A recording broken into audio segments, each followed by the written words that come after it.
O príncipe Harry e Meghan responderam às críticas do controverso biógrafo Tom Bower sobre seu novo livro, que afirma que o príncipe Harry foi manipulado por sua esposa.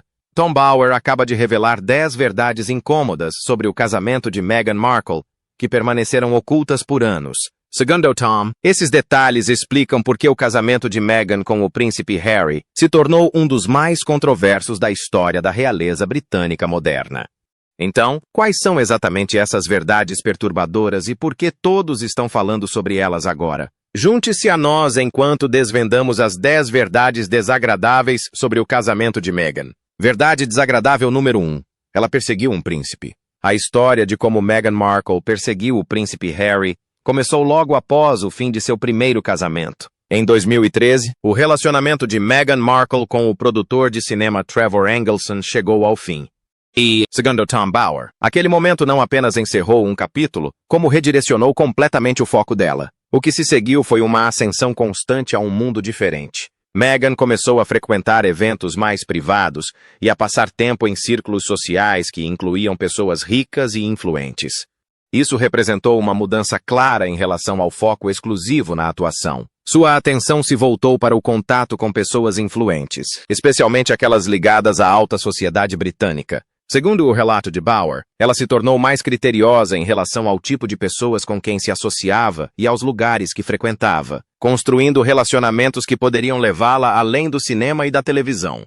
Mas há outro lado da história. Nessa época, o príncipe Harry já era uma figura pública bastante conhecida. Grande parte de sua vida havia sido exposta aos holofotes por anos.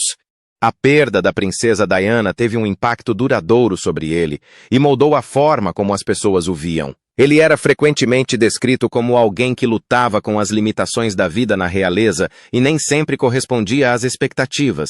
Também era conhecido por seu trabalho de caridade, especialmente na África, onde dedicou tempo apoiando diferentes iniciativas humanitárias.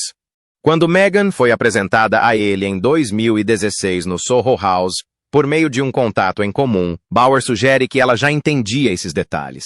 O encontro em si pode ter parecido um simples encontro às cegas, mas a impressão que ela causou foi imediata. Ela se apresentou como alguém que compartilhava seus valores, alguém que se importava com as mesmas causas, alguém que entendia seu mundo sem precisar de explicações. Segundo o relato de Bower, esse alinhamento não foi acidental. Há também o registro do que ela fazia antes do relacionamento se tornar público. Sua atividade nas redes sociais na época demonstrava um claro interesse por Londres e por pessoas ligadas à alta sociedade britânica. Ela já viajava para a cidade, participava de eventos e construía amizades nesses círculos. Não eram visitas aleatórias. Quando conheceu o príncipe Harry, ela já estava familiarizada com aquele ambiente social e tinha conexões dentro dele. O encontro não aconteceu isoladamente. Segundo Tom Bower, ocorrera após um período em que ela já havia se inserido em círculos ligados à alta sociedade britânica.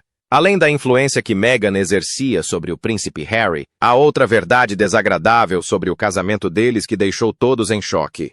Continue assistindo para descobrir. Verdade inconveniente número 2. O carro que enviou uma mensagem para a rainha. Era o dia do casamento de Meghan e Harry, 19 de maio de 2018, e a maioria das pessoas estava focada no vestido, nos convidados e na própria cerimônia. Mas, segundo Tom Bower, um dos detalhes mais reveladores não estava dentro da capela. Era um carro esperando do lado de fora. O veículo em questão era um Rolls-Royce Phantom 4. Não um carro de luxo moderno como os que vemos por aí, mas algo muito mais específico. Apenas 18 exemplares foram produzidos, e a maioria deles está diretamente ligada à história da realeza. O que tornou essa escolha ainda mais especial foi sua associação passada. O Phantom 4 já foi associado a Wallis Simpson, a americana cujo relacionamento com o rei Eduardo VIII levou a uma das maiores crises constitucionais da história da realeza britânica. O relacionamento dela forçou Eduardo a abdicar do trono em 1936, e ela continua sendo uma das figuras mais controversas ligadas à monarquia. Por causa desse histórico, tudo o que se relaciona ao seu nome é tratado com delicadeza nos círculos reais. Não faz parte da tradição que eles costumam revisitar. Por isso, segundo o relato de Bower, os funcionários do palácio ficaram desconfortáveis quando a escolha do veículo foi divulgada. Sugeriram-se carros alternativos, mais neutros e mais condizentes com o costume real, mas essas opções não foram escolhidas. Disse que Meghan Markle insistiu no Phantom 4. Essa decisão não passou despercebida. Dentro da instituição, isso gerou questionamentos porque não se tratava apenas de conforto ou estilo. Tratava-se do que o carro representava. E em ambientes reais, o simbolismo nunca é ignorado, mesmo quando parece sutil à primeira vista. Na perspectiva de Tom Bower, essa não foi uma preferência aleatória. Ele a apresenta como uma escolha deliberada que carrega uma mensagem, seja ela explícita ou implícita. A ligação com Wallis Simpson era forte demais para ser descartada como mera coincidência, especialmente em um dia tão significativo quanto um casamento real. Nos círculos palacianos, a decisão não foi vista como inofensiva. Alguns a consideraram desnecessária, outros a viram como provocativa. Na narrativa de Bower, essa única decisão adicionou tensão a uma situação já delicada. Não foi o evento principal do dia, mas tornou-se um daqueles detalhes que as pessoas lembraram depois. Verdade desagradável número 3. O incidente na capela que horrorizou os funcionários do palácio. Além da escolha do carro para a entrada na cerimônia, a atenção também se voltou para o que aconteceu dentro da capela de São Jorge durante os preparativos. Segundo Tom Bower, em seu livro Revenge, essa parte do planejamento do casamento também se tornou um ponto de tensão. A capela de São Jorge está localizada dentro do castelo de Windsor, em Berkshire, Inglaterra. Faz parte da propriedade real e está sob os cuidados do deão e dos cônegos de Windsor. A construção da capela começou no final do século XV, sob o reinado de Eduardo IV, e foi concluída durante o reinado de Henrique VIII. É amplamente conhecida por sua arquitetura gótica e longa associação com cerimônias reais, incluindo casamentos e funerais de membros da família real britânica. A Capela de São Jorge não é um local comum. É uma capela real com 500 anos, onde monarcas se casaram e foram sepultados durante séculos. Ela é tratada com extremo cuidado, e a equipe do palácio segue regras antigas sobre como deve ser mantida. Segundo o relato de Bower, Meghan Markle percebeu, durante os preparativos, que a capela tinha um forte cheiro de antiguidade.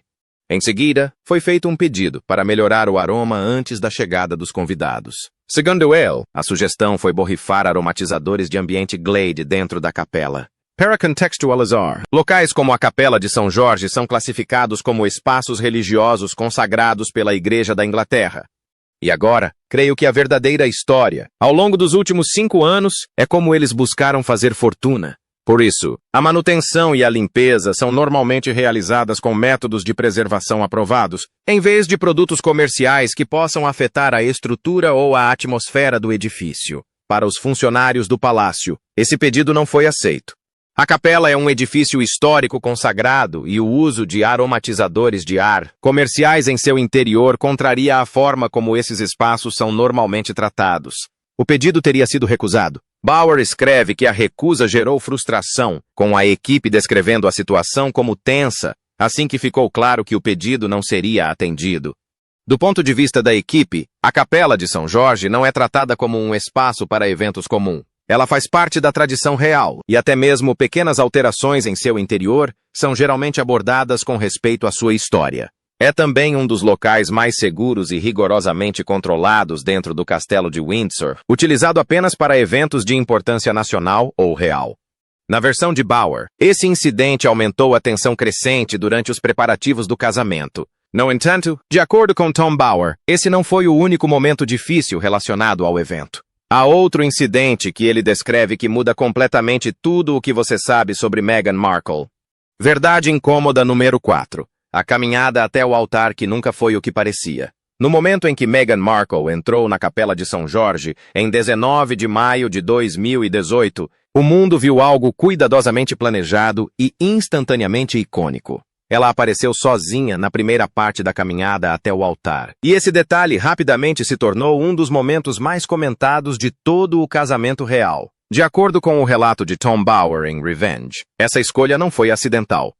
Estava planejado que ela percorreria sozinha o primeiro trecho do corredor antes de encontrar o rei Charles, que a acompanharia pelo resto do caminho. A estrutura do momento foi definida durante os preparativos do casamento no castelo de Windsor. A Capela de São Jorge, onde a cerimônia aconteceu, fica dentro do castelo de Windsor e tem sido palco de casamentos reais há séculos. Na cobertura pública, a caminhada solo foi amplamente interpretada como uma declaração de independência. Foi apresentada como uma abordagem moderna à tradição real, mostrando uma noiva entrando no casamento em seus próprios termos. Essa versão do momento tornou-se a narrativa pública dominante quase imediatamente após a transmissão. Mas o relato de Bauer se concentra no que aconteceu por trás daquela imagem. Ele descreve a entrada como algo planejado e não como uma expressão espontânea. Segundo ele, Meghan já havia decidido que seu pai, Thomas Markle, não estaria presente no casamento, o que alterou o plano original de como ela entraria na capela. Como resultado, foram feitas alterações em relação a quem a acompanharia. Durante a caminhada, as imagens mostram uma breve interação com um assessor do palácio que parecia estar ajudando-a com o véu e seu posicionamento. As fontes de Bauer afirmam que a interação não foi tranquila e que o assessor foi afastado rapidamente, em um momento que durou apenas alguns segundos, mas foi percebido por alguns funcionários presentes nas proximidades. A câmera não captou nenhum som ou contexto, apenas o movimento. Ela continuou caminhando sozinha pelo corredor até chegar ao ponto onde o rei Charles a esperava. Ele então a acompanhou no trecho final até o altar, juntando-se a ela na caminhada, como originalmente planejado pela família real. Na narrativa de Bauer, o contraste entre a imagem pública e a experiência interna é o ponto crucial. Na tela, parecia um momento de independência. Nos bastidores, tudo foi cuidadosamente planejado e controlado, com mudanças de última hora e uma equipe gerenciando o processo. Verdade incômoda número 5. A mentira do casamento privado que um arcebispo teve que desmentir. A conversa sobre o casamento de Meghan tomou um rumo inesperado anos após a grande cerimônia. Durante uma conversa com Oprah Winfrey em março de 2021, Meghan descreveu um momento privado que, segundo ela, aconteceu 3 dias antes do casamento público. Ela disse que ela e o príncipe Harry trocaram votos no jardim, longe das câmeras e das formalidades, com a presença do arcebispo da Cantuária. Na versão dela, aquela troca silenciosa carregava um peso emocional maior do que a cerimônia oficial que se seguiu. A sugestão era bastante clara para os telespectadores. O verdadeiro casamento acontecia em particular, enquanto o evento público era simplesmente uma demonstração formal de tradição e instituição. Essa alegação não ficou sem resposta por muito tempo. O arcebispo de Canterbury, Justin Welby, foi envolvido na discussão e abordou o assunto com clareza cuidadosa, porém inequívoca. Ele explicou que nenhuma cerimônia de casamento privada e legalmente válida havia ocorrido antes de 19 de maio. Em termos legais e religiosos, o único casamento reconhecido foi o realizado em Windsor, diante das testemunhas oficiais, do clero e dos convidados. Sua declaração removeu o fundamento da descrição anterior. Assim que esse esclarecimento se tornou público, a atenção se voltou para como a alegação seria explicada. A comunicação na casa dos Sussex mudou rapidamente, reformulando a descrição anterior para algo muito menos formal. O momento privado deixou de ser um casamento em qualquer sentido legal ou religioso, passando a ser descrito como uma troca de votos pessoais entre 2 pessoas em um ambiente informal. Essa distinção era importante, pois alterava completamente o significado. Tom Bauer interpreta este episódio como algo mais do que uma simples confusão de palavras. Em sua leitura, ele reflete um instinto narrativo mais profundo, onde a experiência pessoal e a apresentação pública são cuidadosamente moldadas para servir a uma história maior. Ele sugere que Meghan frequentemente apresenta os eventos de uma forma que a coloca no meio de um conflito entre a verdade pessoal e o dever real, onde o que lhe parece privado é mostrado como estando em conflito com o que a instituição espera. Ao mesmo tempo, pessoas envolvidas no planejamento do casamento dizem que ela participou ativamente dos preparativos, prestando muita atenção a detalhes como o cronograma e a aparência da cerimônia. Esse nível de envolvimento não condiz totalmente com a ideia posterior de que ela estava distante do processo ou simplesmente se deixou levar por ele. Bauer afirma que a discrepância entre essas 2 versões cria uma tensão evidente na forma como a história é contada e como é lembrada posteriormente. Mas a próxima verdade oculta da lista vai ainda mais longe. Uma verdade desagradável. Número 6. O fim de semana em Sandringham que revelou tudo. Os verdadeiros sinais de alerta, segundo o relato de Tom Bauer, não apareceram apenas em eventos da realeza. Eles já haviam demonstrado interesse no relacionamento em 2017. O príncipe Harry convidou Meghan para Sandringham, esperando algo simples em troca. Era uma oportunidade para ela conhecer os homens que moldaram a vida dele muito antes dos deveres reais e da atenção da mídia tomarem conta. Não se tratava de meros conhecidos. Eram velhos amigos dos tempos de Eton, antigos colegas militares e homens que o acompanharam em missões e operações perigosas. A ideia por trás do fim de semana era simples. Uma viagem para fotografar, longas conversas e a oportunidade para Meghan se integrar ao círculo de confiança de Harry, sem pressão. Mas, segundo relatos coletados por Bauer, o clima não se desenvolveu dessa forma. Em vez de se misturar ao grupo, Meghan teria adotado uma abordagem mais direta nas conversas. Os assuntos rapidamente passaram para áreas sensíveis como feminismo e direitos transgênero. O que deveria ser uma conversa leve entre amigos, segundo relatos, transformou-se em algo mais próximo de um questionamento sério de pontos de vista e atitudes. Essa mudança, conforme descrito pelos presentes, alterou o clima da reunião. Pessoas acostumadas a um humor descontraído e a uma interação fácil de repente se sentiram avaliadas em vez de incluídas. Ao final, alguns dos amigos mais próximos de Harry teriam ficado com a incômoda impressão de que o relacionamento poderia não durar. É a partir daí que o episódio se torna mais significativo na narrativa de Bauer. Esses mesmos amigos, que conheciam Harry há anos e não tinham qualquer envolvimento na política da família real, compartilharam suas preocupações com ele. Eles não falavam como pessoas de fora, mas como pessoas que haviam convivido com ele em grande parte de sua vida. Sua mensagem, segundo os relatos, era simples e direta.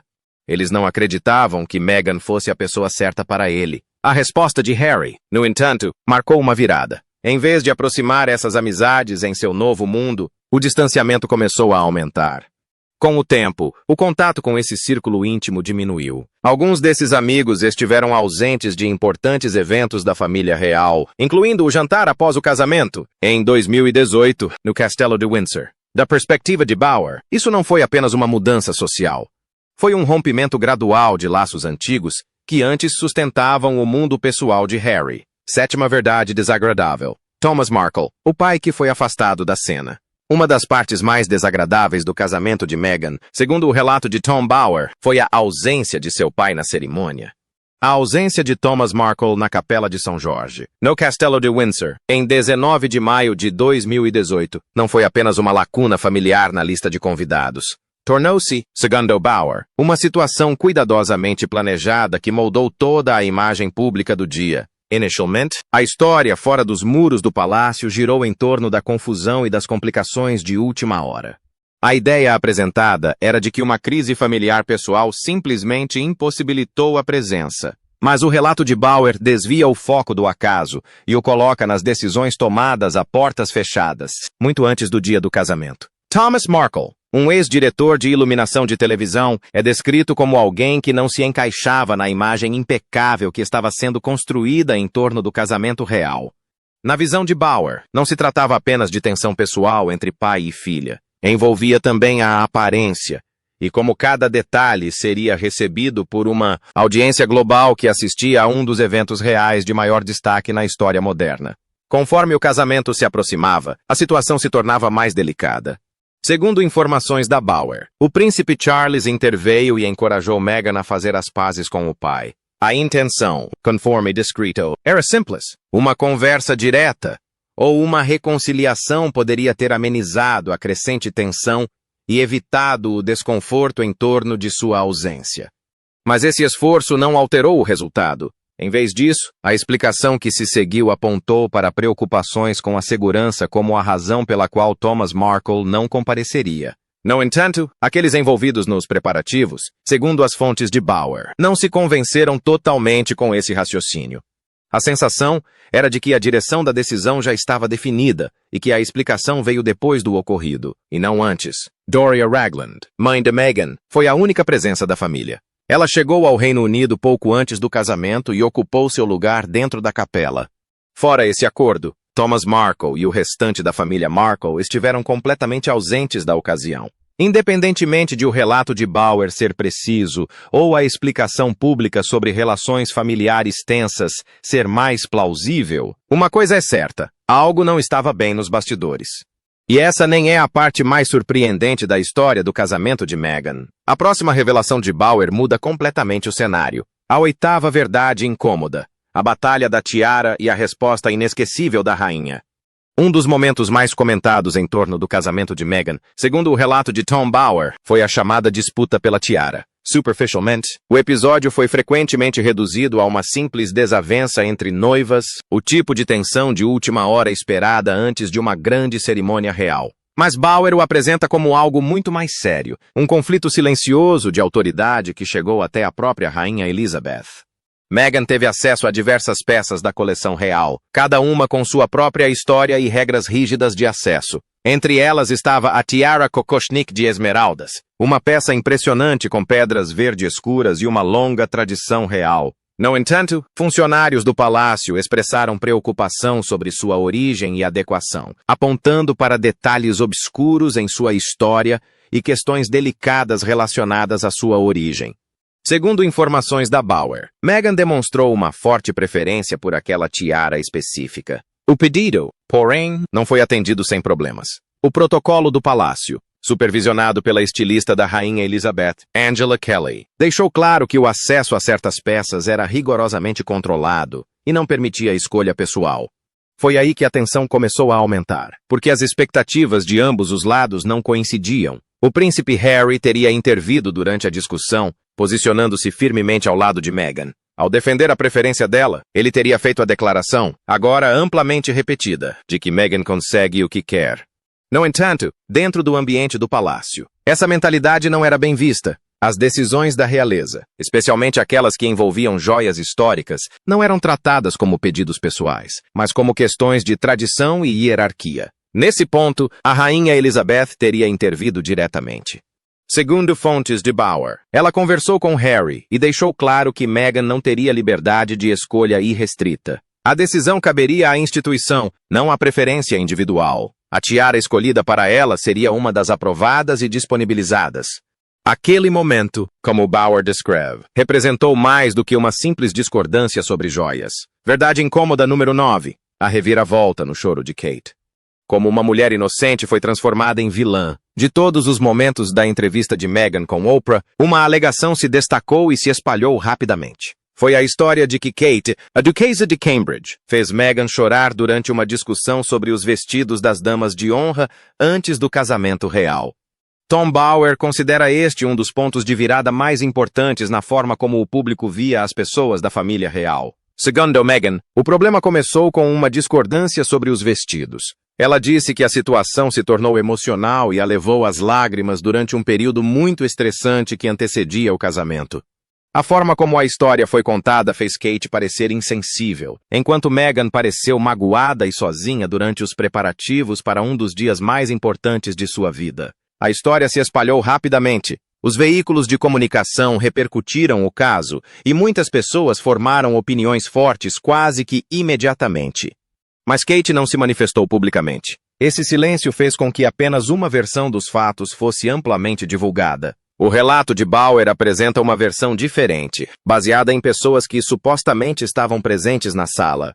Nessa versão, Kate não estava tentando chatear Meghan. Ela estava expressando preocupação com os vestidos das damas de honra e com o cumprimento das regras da realeza. Um dos problemas era que o vestido da princesa Charlotte não servia adequadamente. Outro problema era a regra de que as damas de honra mais jovens deveriam usar meia calça em eventos reais formais. Segundo esses relatos, Kate falou de forma calma e profissional, tentando resolver as questões práticas antes do casamento. Mas a discussão não correu bem. Disse que Meghan discordou veementemente e o clima na sala ficou tenso. Nessa versão, Kate saiu da reunião chateada, não por ter provocado uma briga, mas sim pela forma como a conversa se desenrolou. Não houve nenhuma explicação pública na época e o assunto permaneceu em privado.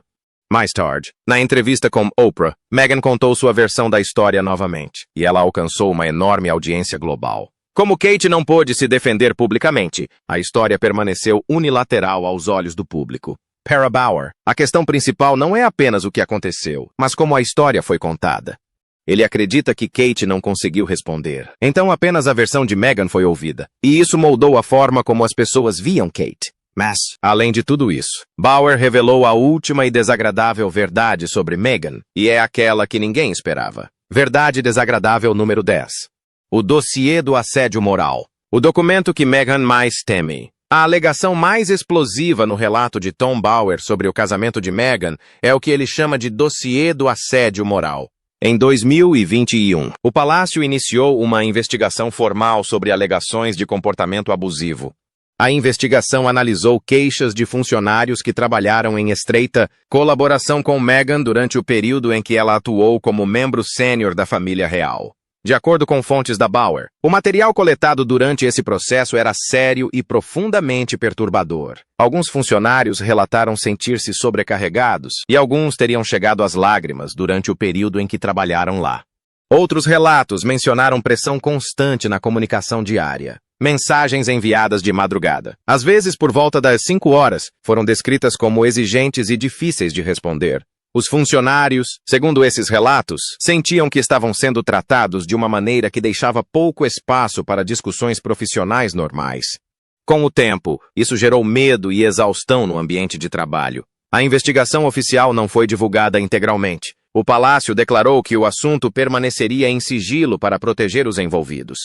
No entanto, Bower sugere que essa decisão tinha outra camada de significado. Ele argumenta que o material não foi simplesmente deixado de lado, mas cuidadosamente armazenado dentro do palácio. De acordo com suas apurações, o palácio mantinha um registro interno detalhado. Inclui e-mails, cronogramas e outros documentos de 2018 a 2020. Bower descreve isso como uma espécie de dossiê de contra-argumento mantido dentro do palácio e não divulgado ao público. Em sua visão, funciona como uma pressão silenciosa nos bastidores de tudo o que Harry e Meghan fazem. Ele afirma que o importante não são apenas as alegações em si, mas o que o registro poderia significar com o tempo. Isso poderia afetar a imagem pública de Meghan, caso viesse a público. Sua imagem é baseada em gentileza, conscientização sobre saúde mental e empatia. Por isso, as acusações de bullying, na opinião dele, vão além de simples problemas de reputação. Bower também relaciona isso a uma tensão maior entre os Sussex e o Palácio. Ele descreve a situação como um impasse silencioso, em que ambos os lados sabem da existência da informação, mas não agem abertamente com base nela.